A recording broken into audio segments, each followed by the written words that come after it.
तो आज के आपके करंट अफेयर 2 जून 2021 के सबसे पहला करंट अफेयर है मॉनसून लॉन्ग पीरियड एवरेज क्या होता है। अब देखो मॉनसून की ना हर साल आपकी मॉनसून की प्रोडिक्शंस इंडिया में कौन सा डिपार्टमेंट करता है? Indian meteorological department. मॉनसून कितना आएगा, किस डेट को आएगा, हर चीज की जो प्रोडिक्शन है वो यही डिपार्टमेंट करता है। ठीक है, आईएमडी के द्वारा सारी प्रोडिक्शंस की जाती है। अब ये जो प्रिडिक्शंस करते हैं ना, एक बहुत ही जरूरी जो फिनोमेना आपको कभी पेपर में पूछा जा सकता है वो है लॉन्ग पीरियड एवरेज क्या होता है। देखो लॉन्ग पीरियड एवरेज होता है कि 50 साल, पिछले 50 साल में हमें मॉनसून कितना रिसीव हुआ है उसका पूरे देश का एक एवरेज बना लिया जाता है।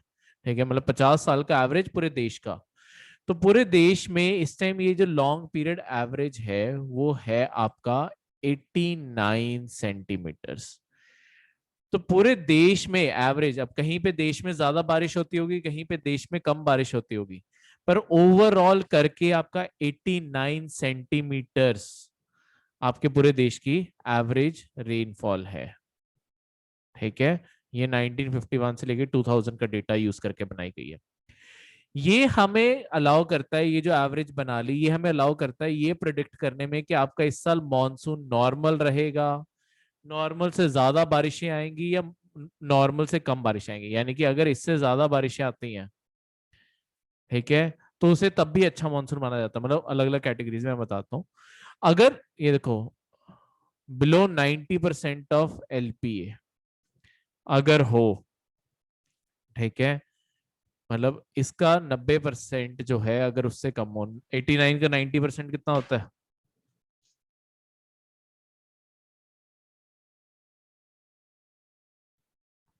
89 का 90%। 80 पॉइंट सर, 80 पॉइंट समथिंग होगा। हाँ जी, 80 पॉइंट समथिंग होगा सर कुछ। हाँ जी, 80.1। ठीक है, 80.1 सेंटीमीटर से अगर कम बारिश होगी उसे माना जाता है कि उस साल आपकी बारिश जो है वो कम हुई है, आपका मॉनसून डेफिशिएंट है। डेफिशिएंट का मतलब होता है कमी है। ठीक है, तो उस साल आपके मॉनसून बहुत ही कम आएगा।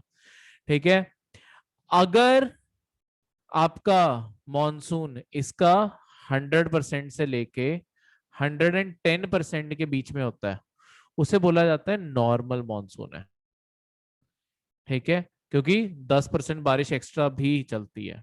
पर अगर 10% से मतलब 110% से ऊपर हो जाएगी बारिश, ठीक है, 89 का 110, 97.9 सेंटीमीटर से ज्यादा अगर बारिश एवरेज आ जाए उसे बोला जाता है कि आपकी बारिश सरप्लस है, एक्सेस में है आपकी बारिश। ठीक है, तो होगा क्या, ये क्यों एस्टिमेट लगाने जरूरी है, इसी के मुताबिक हम अपनी पूरे साल की प्रेपरेशन, मतलब जो सरकार प्रेपरेशन है वो इसी अकॉर्डिंग करती है। क्योंकि जैसा मॉनसून आएगा, अब देखो सबसे बड़ा फैक्टर क्या है कि हमें मॉनसून क्यों देखना पड़ता है।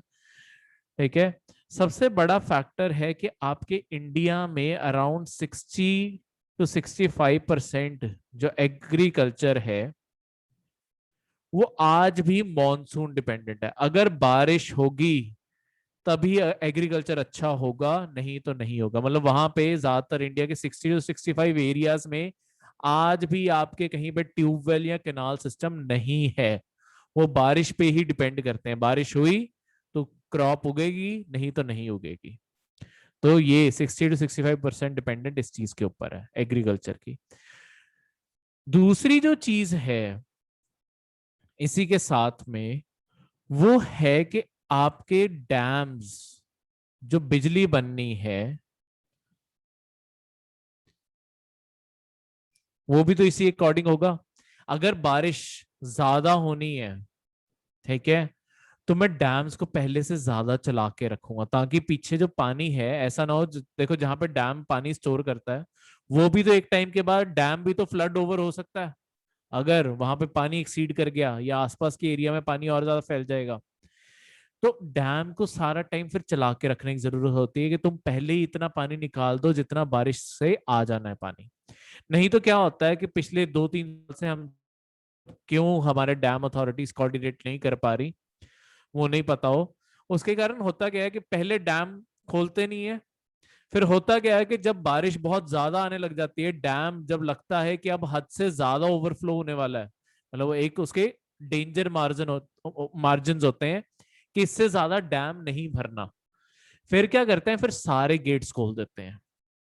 अब अगर तुम अचानक ही डैम के सारे गेट्स खोल दोगे तो नीचे जितना पानी बह रहा है ना, वो नीचे वाले एरिया, मतलब जहां से डैम फ्लड हुआ है, मतलब नीचे वाला जहां रिवर अब फ्लो करके जा रही है, कैनाल फ्लो करके जा रहा है, वो वहां पे फ्लडिंग करवा देता है। तो ये एक बहुत बड़ी प्रॉब्लम है। तो उसके बाद अगली जो चीज जिसकी हमें तैयारी करनी होती है वो है डिजास्टर मैनेजमेंट, कि हमें कहाँ पे कितनी टीम्स किस चीज के लिए तैयार रखनी है, क्योंकि अगर फ्लड आएंगे, पहाड़ों में आपके लैंडस्लाइड्स हो सकती हैं, तो उसके अकॉर्डिंग पहले ही आपके एडमिनिस्ट्रेशन तैयारी करने लग जाती हैं कि किस तरीके से आपके रिस्पॉन्स होगा। तो हमारे लिए ये हर साल देखना जरूरी होता है। ठीक है, तो आपके इस साल जो रेनफॉल मानी जा रही है वो नॉर्मल के बीच में ही है, आपकी 101% बोला गया। ठीक है, तो वो नॉर्मल है, पर अगर ये और बढ़ती 110 क्रॉस कर जाएगी तो वो सरप्लस है। सरप्लस में ये नुकसान होता है कि उस साल फ्लडिंग हद से ज्यादा हो जाती है, बल्कि नॉर्मल में भी कई बार फ्लडिंग बहुत ज्यादा हो जाती है, सरप्लस में तो बहुत ज्यादा फ्लडिंग होने लग जाती है। ठीक है, पर नॉर्मल मानसून हमारे लिए अच्छा है, हमारी वाटर सिक्योरिटी भी बनी रहती है, डैम्स भर जाते हैं पूरे साल के लिए, और हमारे एग्रीकल्चर के लिए भी अच्छा माना जाता है। ठीक है,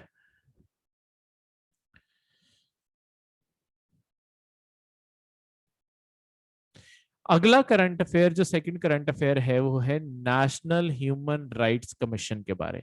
अब ये नेशनल ह्यूमन राइट्स कमीशन क्या है? देखो, ये एक बॉडी है जो इंडिया में आपकी life, liberty, equality, dignity protect करने के लिए बनाई गई है। ठीक है, पर ये एक पार्लियामेंट के act, protection of human rights act 1993 से ये बनाई गई थी।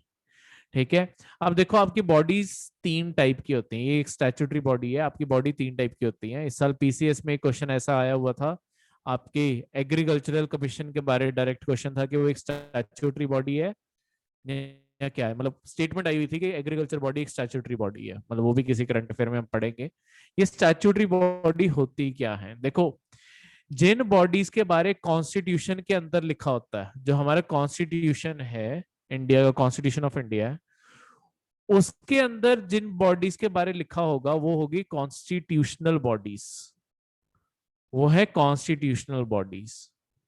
अब इसके अलावा क्या होता है, आपकी पार्लियामेंट और आपकी जो स्टेट लेजिस्लेटिव असेंबलीज हैं, जो विधानसभा है, वो ना लगातार बहुत सारे एक्ट भी बनाती रहती हैं।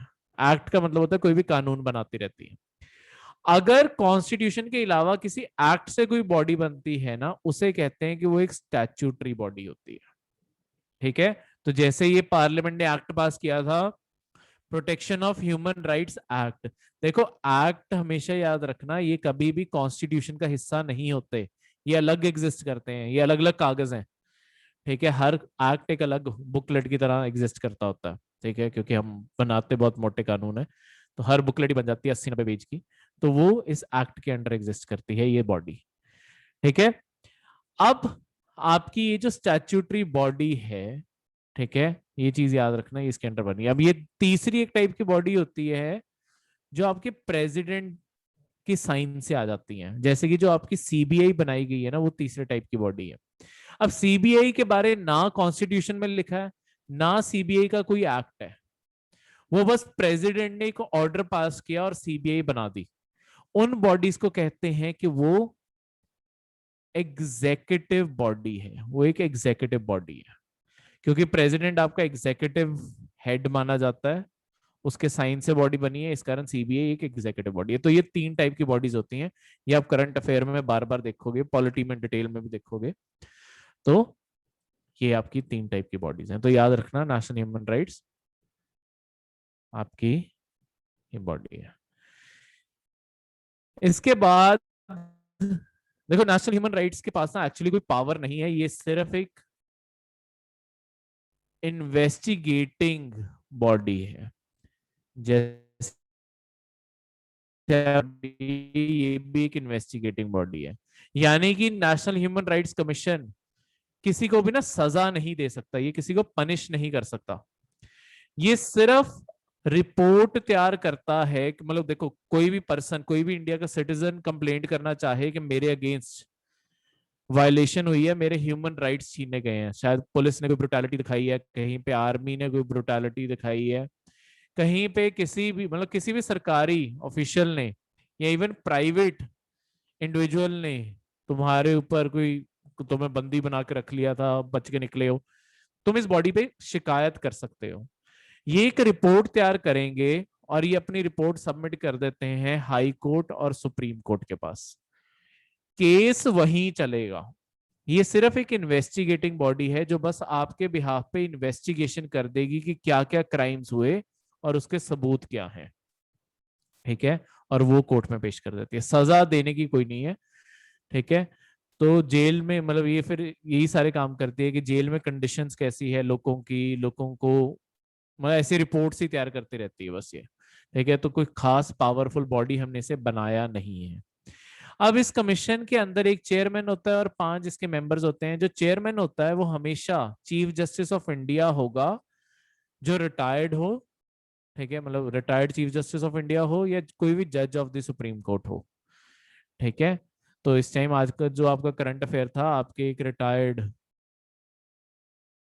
चीफ जस्टिस ही बनाया, जस्टिस अरुण कुमार मिश्रा जो थे, उन्हें इसका हेड अपॉइंट किया जा रहा था, ठीक है। तो वही आपका आज की न्यूज थी।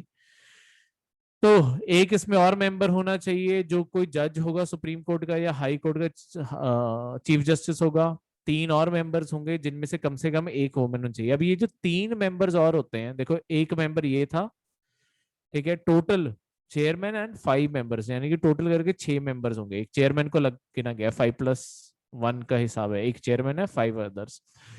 ये 5 में एक बंदा कोई भी एक और जज ही होगा, चाहे वो सुप्रीम कोर्ट का हो, पर अगर हाई कोर्ट से है तो वो चीफ जस्टिस हो हाई कोर्ट का। उसके बाद 3 और मेंबर्स होंगे जो एक्सपर्ट्स होंगे, जिन्हें ह्यूमन राइट्स या ह्यूमन राइट फील्ड के रिगार्डिंग नॉलेज है। और उन एक्सपर्ट्स में से कम एटलीस्ट कम से कम एक वुमेन होनी चाहिए। मैक्सिमम नहीं, होने को तीनों वुमेन हो सकती हैं, पर कम से कम एक वुमेन तो इसका पार्ट होनी ही चाहिए। उसके बाद अगला जो पॉइंट इसके साथ में है वो है एक्स ऑफिशियो मेंबर्स। अभी एक्स ऑफिशियो मेंबर्स क्या होते हैं? देखो, एक्स ऑफिशियो वर्ड का मतलब होता है अपने आप। जब तुम एक ऑफिस में बैठते हो, अपने आप तुम्हें दूसरे ऑफिस का जो चार्ज मिलता है उसे कहते हैं एक्स ऑफिशियो चार्ज मिला, ठीक है। एक्स ऑफिशियो यानी कि ये ऑफिस संभाला तो आप इसका हिस्सा अपने आप बन गए। तो जो आपके इंडिया में और कमीशन है ना, जैसे शेड्यूल कास्ट के लिए कमीशन है, शेड्यूल ट्राइब के लिए कमीशन है, वुमेन के लिए कमीशन है, नेशनल कमीशन हो, ये जितने भी नेशनल कमीशन है, माइनॉरिटीज के लिए, बैकवर्ड क्लासेस के लिए, चिल्ड्रंस के लिए, फिर डिसेबिलिटी के लोगों के लिए, वो एक्स ऑफिशियो मेंबर्स होते हैं इसके। यानी कि जब तुम इसके चेयरपर्सन बन गए, ये जो नेशनल कमीशन है इनके जो चेयरपर्सन होते हैं, वो अपने आप नेशनल ह्यूमन राइट्स कमीशन के भी मेंबर बन जाते हैं। यहाँ पे मेंबर होंगे, अपनी अपनी कमीशन में वो चेयरपर्सन है। क्लियर है? अब ये जो सारे लोग हैं, इन्हें अपॉइंट कौन करता है? इन्हें अपॉइंट करता है प्रेसिडेंट ऑफ इंडिया। पर प्रेसिडेंट ऑफ इंडिया अपनी मन मर्जी से अपॉइंट नहीं करता, मतलब ये सारी, इन सबको अपॉइंटमेंट लेटर तो देना ही है ना कि तुम इस सीट पे हो, तुम इस सीट पे बनाए जा रहे हो। ये अपॉइंटमेंट लेटर देता है आपका प्रेसिडेंट ऑफ इंडिया। वो देगा रिकमेंडेशंस पे, एक कमेटी की रिकमेंडेशन पे। वो कमेटी के मेंबर्स कौन है, ये डायरेक्ट क्वेश्चन आता है कि किन की रिकमेंडेशन पे प्रेसिडेंट ऑफ इंडिया आपके नेशनल ह्यूमन राइट्स कमीशन के चेयरमैन, या सिर्फ चेयरमैन पूछ लेंगे, या नेशनल ह्यूमन राइट्स कमीशन के मेंबर्स को अपॉइंट करता है। मतलब पहले तो कौन अपॉइंट करता है? वो है प्रेसिडेंट ऑफ इंडिया। उसके बाद किनकी रिकमेंडेशन पे करता है? वो है prime minister, home minister, leader of opposition जो लोकसभा में होगा, लीडर ऑफ ऑपोजिशन जो राज्यसभा में होगा, स्पीकर ऑफ लोकसभा, और डेप्यूटी चेयरमैन ऑफ राज्यसभा। यहाँ पे डेप्यूटी याद रखना, यहाँ पे चेयरमैन नहीं है, डेप्यूटी चेयरमैन है।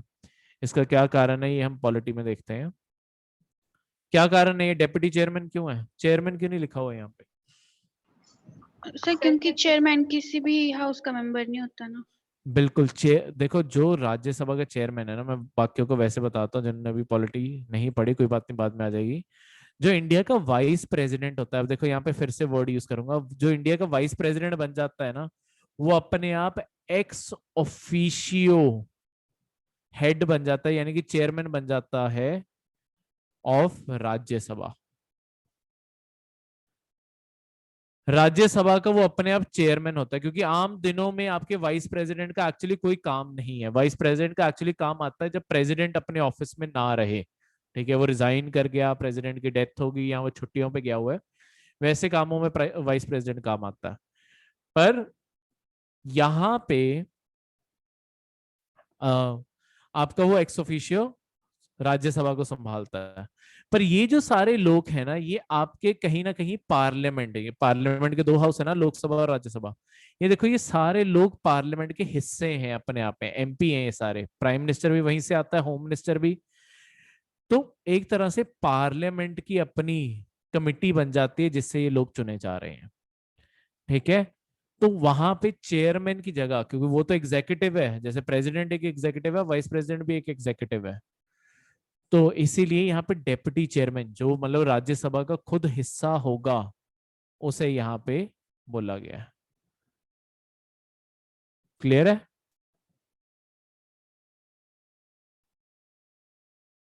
इसमें कोई भी doubt? Next is disaster management act 2005। अब ये डिजास्टर मैनेजमेंट एक्ट क्या है? देखो 2005 में, अब ये इंडिया को सबसे पहले यूनिक क्यों बनाता है? इंडिया दुनिया का सबसे पहला देश था जिसने डिजास्टर मैनेजमेंट को एज अ डिफरेंट सब्जेक्ट के तौर पे डील करने का फैसला किया। इसके चलते हुए हमने एक डिजास्टर मैनेजमेंट रिस्पांस फोर्स, यानी कि नेशनल, मतलब एनडीआरएफ,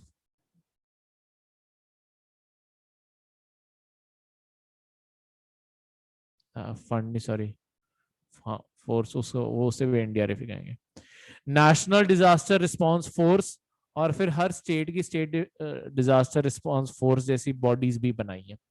देखो पूरी दुनिया में सबसे पहले इंडिया था जिसने डिजास्टर मैनेजमेंट को एज अ अलग सब्जेक्ट डील किया। उसके लिए हमने एक अलग फोर्स तक बनाई है, disaster national disaster response force एक अलग फोर्स के तौर पे एग्जिस्ट करती है, ठीक है। वो फोर्स का क्या काम है? सिर्फ डिजास्टर वाली जगहों पर रिस्पॉन्ड करना, तो उसके सारे ऑफिसर्स को डिजास्टर के रिगार्डिंग ही ट्रेनिंग दी जाती है। अब उस फोर्स की क्रिएशन और एक आपकी जो पूरे इंडिया के डिजास्टर्स को मैनेज करने के लिए जो बॉडी बनाई जाती है वो नेशनल डिजास्टर मैनेजमेंट अथॉरिटी, वो भी इसी एक्ट के थ्रू आई है।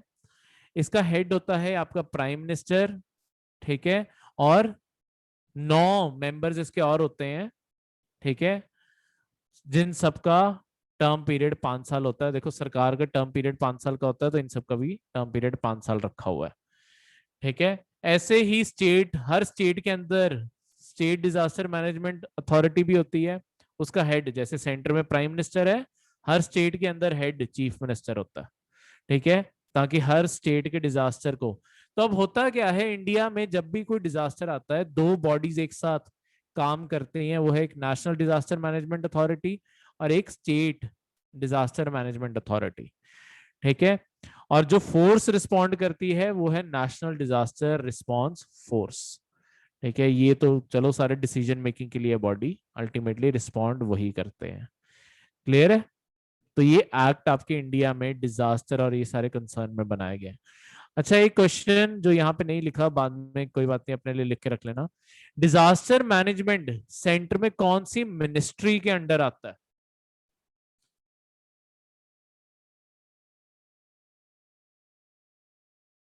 डिजास्टर मैनेजमेंट कौन सी सेंटर में, हर मिनिस्ट्री किसी ना किसी चीज को डील करती है ना, तो डिजास्टर मैनेजमेंट किस मिनिस्ट्री के? मिनिस्ट्री ऑफ होम अफेयर्स के अंडर। बिल्कुल, ये याद रखना, मिनिस्ट्री ऑफ होम अफेयर्स, गृह मंत्रालय, होम अफेयर्स। ये मिनिस्ट्री डील करती है आपकी इससे। क्लियर है? इसमें कोई भी डाउट किसी को भी नहीं? तो ये थे आपके आज के सारे करंट अफेयर्स। किसी भी करंट अफेयर में किसी को कोई भी डाउट? हाँ जी यादवी। सर वो एक्स ऑफिशियो टर्म प्लीज दोबारा से एक्सप्लेन कर दो। ठीक है, देखो एक्स ऑफिशियो वर्ड जहां पे भी आता है ना, तो का मतलब होता है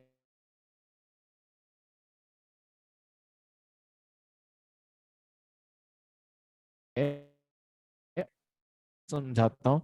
जैसे जिस पर्सन ने वाइस प्रेसिडेंट ऑफ इंडिया की पोस्ट संभाल ली, जिस पर्सन ने वाइस प्रेसिडेंट ऑफ इंडिया की पोस्ट संभाल ली, उस पर्सन को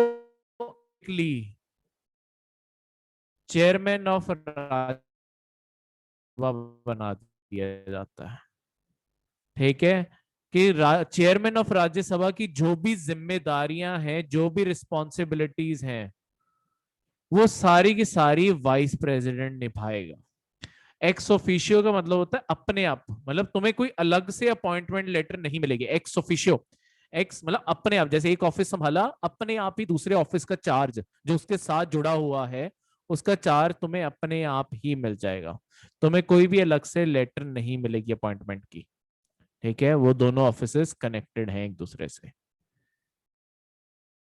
क्लियर हुआ? Yes sir. किसी और को कोई डाउट? सर हाँ जी। सर ग्रॉस वैल्यू एडिट के बारे में एक बार बता देना। ठीक है, चलो कल का आपका करंट अफेयर था तो मैं उससे दोबारा समझा देता हूं। ग्रॉस वैल्यू एडेड क्या होता है? देखो, ग्रॉस वैल्यू एडेड पढ़ने से पहले ग्रॉस डोमेस्टिक प्रोडक्ट कैसे हम नापते हैं वो दोबारा देखना जरूरी है। जो हमारी जीडीपी होती है, हम इसे कैसे मेजर करते हैं? जीडीपी एक तरह से टोटल कैलकुलेशन है कि कितने रुपए में बिजनेस हुआ है। तो डायरेक्टली हम चीजें पैसे में तोल लेते हैं कि एक साल में कितने पैसे का बिजनेस हुआ है, कितने पैसे का बिजनेस हुआ है। जैसे हम अपनी जीडीपी कहते हैं, इंडिया की जीडीपी ऑलमोस्ट 3 ट्रिलियन की है, $3 ट्रिलियन की है। इसका ये मतलब है कि इंडिया में 3 ट्रिलियन का व्यापार हुआ है, यानी कि सामान बना है, जो भी है टोटल करके 3 ट्रिलियन का सामान या सर्विसेज बनी है इंडिया में। ठीक है, तो ये वैल्यू है। इस तरीके से जीडीपी आपकी नापी जाती है। पर होता क्या है, अब यहाँ पे जब तुम पैसे नाप रहे हो, पैसे की सबसे बड़ी प्रॉब्लम क्या है? पैसा तो इसलिए भी ज्यादा दिख सकता है कि जिस साल महंगाई ज्यादा होगी, अगर तुम पिछले साल, एक आम सा एग्जांपल लगा के चलते हैं, जैसे प्याज ही हर कोई रिलेट कर सकता है। क्योंकि इसके अखबारों में खबरें तो सुनी होंगी, और खुद खरीदा भी नहीं है। तो जो प्याज है, हर साल इसका प्राइस ऊपर नीचे जाता रहता है। अब मैं कहूं कि तुमने 2020 में किसी महीने में जो प्याज खरीद रहे थे वो 10 रुपए किलो खरीद रहे थे। इतना सस्ता चलो नहीं होगा, पर सिर्फ हमारे एस्टिमेट के लिए, ठीक है, 10 रुपए किलो खरीद रहे थे। 2021 में तुम यही प्याज 50 रुपए किलो का अगर खरीद रहे हो, मतलब ऐसा हर कॉमोडिटी, ये तो चलो प्याज के प्राइस ऊपर नीचे जाते रहते हैं, पर जैसे आपकी कोई पेप्सी की बोतल होगी, पेप्सी कोक की बोतलें होगी, या आपके बिस्किट हो गए, ज्यादातर सर्विसेज के प्राइस फिक्स रहते हैं। थोड़े बहुत ही ऊपर नीचे होते हैं, वो फिक्स ही रहते हैं। एग्रीकल्चर के ऊपर नीचे होते रहते हैं, बाकियों के फिक्स ही रहते हैं। तो अगर मैं सिर्फ पैसे में तोलूंगा, देखो लेट्स सपोज 2020 में टोटल करके बेचे मैंने 10 किलो ही थे, तो कितने पैसे कमाए होंगे? 100 रुपए। इस साल भी बेचे मैंने 10 ही हैं, पर मैं पैसे कमाने में कितने कमा गया हूं? 500। 500। अब दिखने में अगर मैं सिर्फ पैसे में कैलकुलेट कर जाऊंगा, मुझे दिखने में ऐसा लग रहा है ना कि ओ पिछले साल 100 रुपए का बिजनेस किया, इस साल बिजनेस 5 गुना बढ़ गया है मेरा। पर ये भी तो हो सकता है कि जो पिछले साल 10 रुपए में देखो जो चीज बिक रही थी, इस साल वो बिक ही 50 पे रही है, तो तुम आगे जहां पैसे खर्चोगे तुम्हें भी तो उतने पैसे देने पड़ेंगे। तो पैसे की जो वैल्यू है, जो रुपये की वैल्यू है, वो वैसे गिर चुकी है, इसलिए तुम ज्यादा पैसा खर्च रहे हो। ठीक है, मतलब जहां तुमने 10 रुपए की चीज खरीद लेनी थी, इस साल महंगाई इतनी हो गई है कि तुम्हें खर्चने 50 रुपए पड़ रहे हैं, तो लोगों की जेब में तो वैसे नहीं पैसा बच रहा उस चीज के कारण। इसलिए मतलब पीछे प्रोडक्शन में देख रहा हूं तो 10 किलो की ही प्रोडक्शन हो रही है। मतलब तो मुझे गलत फहमी क्या हो सकती है कि अगर मैं जीडीपी में डायरेक्टली बस सिर्फ वैल्यू जोड़ूंगा कि ये 100 रुपए का बिजनेस पिछले साल था, इस साल 500 हो गया है, तो मेरी जीडीपी 5 गुना बढ़ गई है, जो अपने आप में बहुत ही अनबिलीवेबल फिगर होगी। अब इस चीज को चेक करने के लिए कि एक्चुअली आपका ये जो 5 गुना है, ये सिर्फ प्राइस कारण बढ़ा है या पीछे एक्चुअली प्रोडक्शन बढ़ गई है। मतलब देखो दो तरीके से 500 पे पहुंचने के। एक तो था कि यहाँ पे अगर रेट बढ़ गया, ये महंगाई थी पर प्रोडक्शन सेम रही। दूसरी साइड में प्राइस वही रहता पर प्रोडक्शन बढ़ जाती। अब मैं 50 किलो प्रोड्यूस कर पा रहा हूँ, कमा तो मैं तब भी 500 ही रहा हूं ना। पर यहाँ पे हुआ क्या है, यहाँ पे एक्चुअली कोई चीज क्रिएट हुई है, सिर्फ महंगाई के कारण प्राइस नहीं बढ़ा।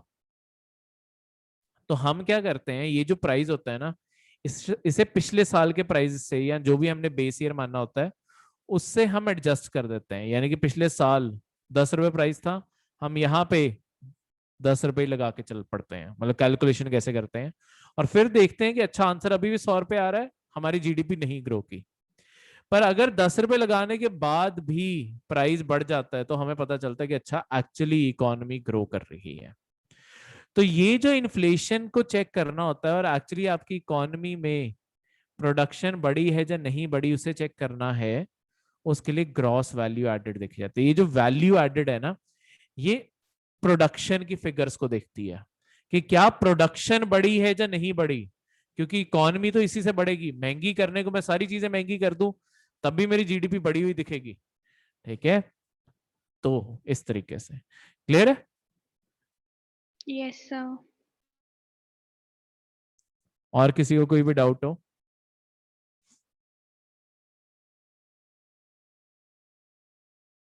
नहीं, तो ये था आपका आज का करंट अफेयर का लेक्चर।